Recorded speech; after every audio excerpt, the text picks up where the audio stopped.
Good morning, good morning, good morning. It's been a while, it's been a while. You already know who it is, targeted individual.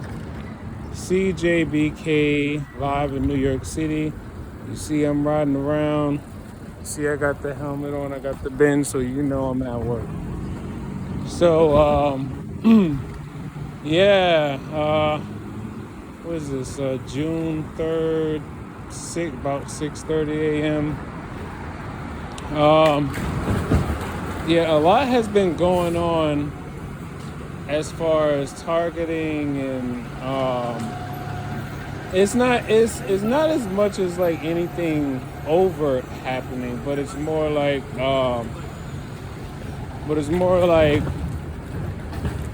they've been adjusting more. I've forced them to have to like um, change tactics or modify, I guess, the power behind certain frequencies or something like that. Because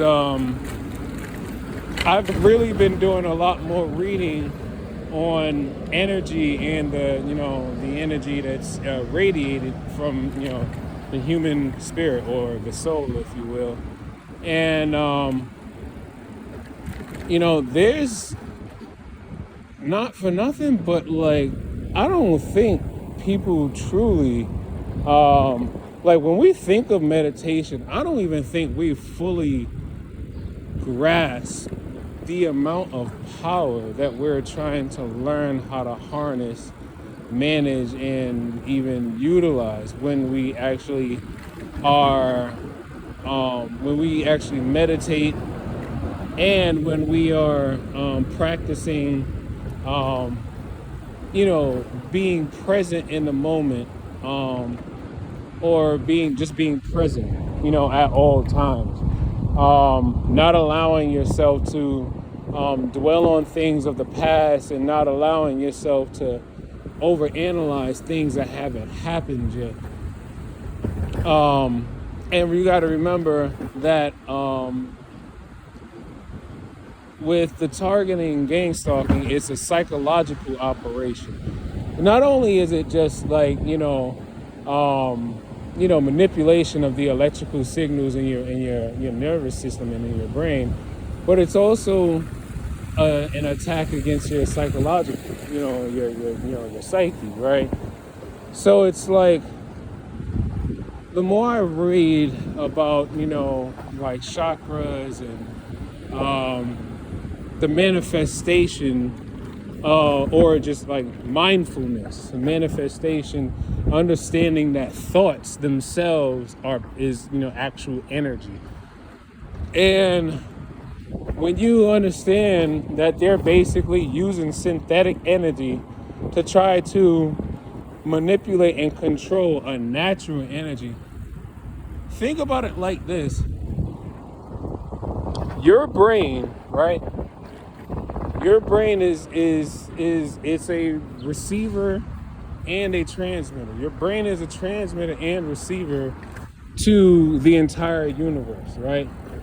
The universe, the universe is like a swath of like it's just this huge, just I don't know, space of energy, like insurmountable number of energy particles, right? And with every thought that you have, you're radiating an energy out of your body or out of your mind, So when you think about it, let's just say they're basically using they're basically trying to use a universal remote to control you. It's like you actually are the original manufacturer's remote to everything that you choose to consciously, physically act towards, or whatever you choose to cognitively process or think on. And when you understand that what they're basically doing is they're trying to override your control over your system. They're basically using this synthetic energy to as like a universal remote to control how you think and perceive things, how you feel, your energy levels, things of that sort. Trust me when I tell you, they are not as powerful as you think they are. They only seem that powerful because you just don't know how they do it. That's the only thing that makes them powerful at all. Because if people knew and understood even just some basics of quantum energy and the energy that's radiant from the mind and body, if people knew just the basics, most people wouldn't even be walking around with guns. I kid you not right now. If most people knew the basics, Paul, what's up? Let me get back to y'all. Right, so yeah, so it's like they're basically tuning your system against your will, or rather because we don't actively, and most of us don't, we don't actively train our minds, and we don't actively train our brains to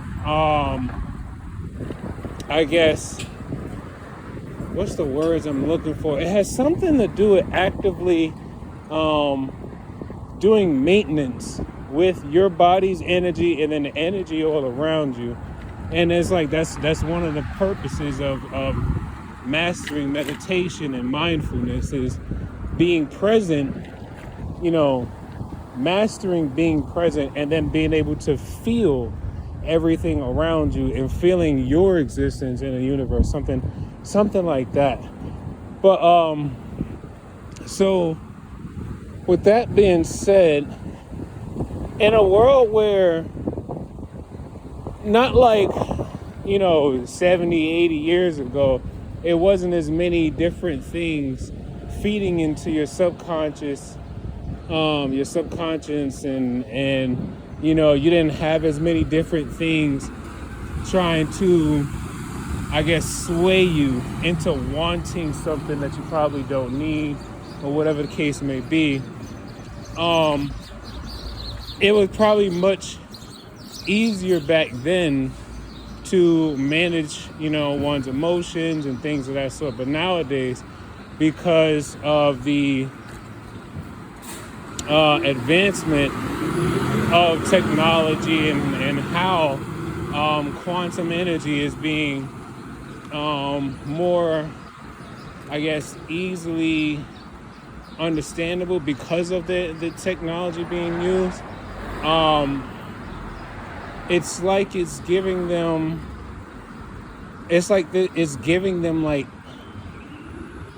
like an easier remote access to the very being of a person.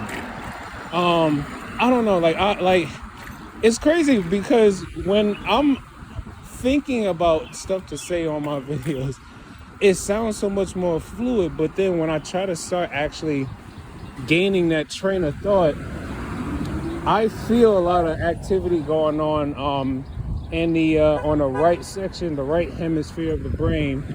That's as I'm trying to remember things, I feel like little sparks of things happen, but it's not like a good thing though. It's like, it's almost like it's not like having brain fog, but it's more like when you're trying to keep something flowing and you want to keep something going, and then it just feels like imagine a film reel going through a projector, right? A film reel going through a projector. You see the film strip rolling through, and then someone comes out of nowhere and takes a pair of scissors and just snips the film, and then all of a sudden the whole flow of how the machine and everything, all the intricate parts work, just kind of like collapse because the film is now, cut. And that's what it oftentimes feel like when it comes to trying to communicate or remember things, because they're remotely monitoring your neural activity. So if you're on a train of thought or you're trying to remember certain things, but every time you try to, because it's like you know something, but then when in the moment that you're trying to, is that bird hurt? Oh, I think that bird is hurt. But in the moment you're trying to remember, it's like as if like, nope, we don't want you remembering that. Bloop. So it's like when you're trying to talk about something, then all of a sudden it's like it's right there, but then it's like somebody's like literally preventing you from remembering something. I think I missed my stop or my turn rather. But anyway, yeah, I'm gonna keep this one short. I'm just letting y'all know that I'm okay. Just been trying to like learn how to manage, things a bit more, and knowing I got, my mother, she's going through what she's going through. Then there's my sister, and then my girl, she got stuff that she's dealing with, and the targeting isn't helping because they basically take advantage of anyone that's probably going through something that's a challenge against the emotions and the your psychological well-being or whatever the case. But yeah, um, yeah, I definitely missed my turn. All right, well, anyway, yeah, I don't even know at this point. I guess I just wanted to let y'all know I'm all right, and I am definitely working on some things, but I have to be patient and I have to use my discernment. But trust and believe, I am still working for y'all. I am still working. But for now, take life one breath, one thought, one step, one day at a time. Peace.